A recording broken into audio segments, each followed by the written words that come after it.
Hello guys, আসসালামু আলাইকুম। আজকে তৈরি করছি ডাল চচ্চড়ি। এই ডাল চচ্চড়িটা মাংসের স্বাদকেও হার মানাবে। এটি পরোটা কিংবা ভাতের সাথে খেতেও খুবই ভালো লাগে এই চচ্চড়িটা। ছোট বড় হতেই সকলেরই খুব ভালো লাগবে এই রেসিপিটা। তো চলুন দেখে নেওয়া যাক আজকের আমাদের এই খুব সহজ রেসিপি ডাল চচ্চড়িটা। তো প্রথমেই আমি এখানে হাফ কাপ ডাল ধুয়ে নিয়েছি। এখন দিয়ে দিচ্ছি দুটি মাঝারি সাইজের আলুগুলোকে আমি আগে থেকে গ্রেট করে নিয়েছি। অন্যদিকে নিয়ে নিয়েছি দুটি পেঁয়াজ কুচি। এখন দিয়ে দিচ্ছি হাফ টেবিল চামচ আদা ও রসুন বাটা, একটি ছোটো সাইজের টমেটো কুচি, 5 থেকে 6টা কাঁচামরিচ। এখন এড করছি মশলা। এখানে আমি দিয়ে দিচ্ছি 1 টেবিল চামচ লাল মরিচের গুঁড়া, 1 টেবিল চামচ হলুদের গুঁড়া, 1 টেবিল চামচ ধনিয়া ও জিরার গুঁড়ো। এখন দিয়ে দিব হাফ কাপ সয়াবিন তেল। এবার এগুলোকে আমি হাতের সাহায্যে ভালো করে মিশিয়ে নিব। এই রেসিপিটা খুবই সহজ। এখানে আমি সবগুলো উপকরণ একসাথেই ব্যবহার করেছি, শুধুমাত্র লবণটা ছাড়া। এখন এখানে আমি পরিমাণ মতো পানি দিয়ে চুলায় দিয়ে ঢাকনা দিয়ে দিব যতক্ষণ না পর্যন্ত সিদ্ধ হয়ে আসে। ডালটা সিদ্ধ হয়ে আসলে আমি একটু নেড়ে ছেড়ে দেবো।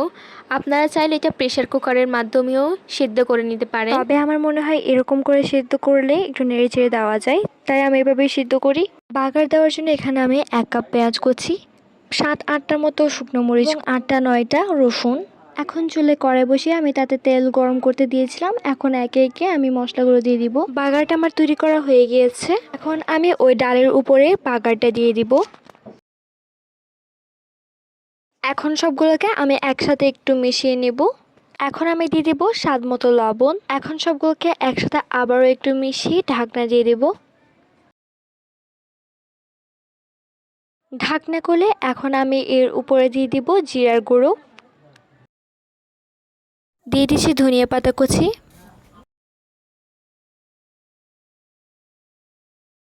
এখন এটা একদম রেডি। আপনারা এটা ভাতের সাথে অথবা লুচি পরোটার সাথেও খেতে পারেন। আমি তো এটা খালি খালি খেতে আরও বেশি পছন্দ করি।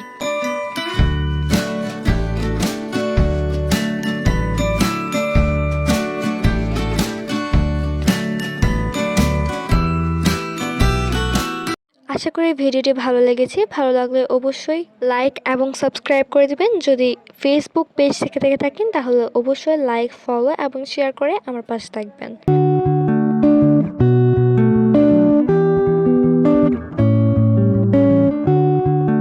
আজকের মতো বিদায় নিচ্ছি। দেখা হবে আগামী কোনো ভিডিওতে। সবাইকে আল্লাহ হাফেজ।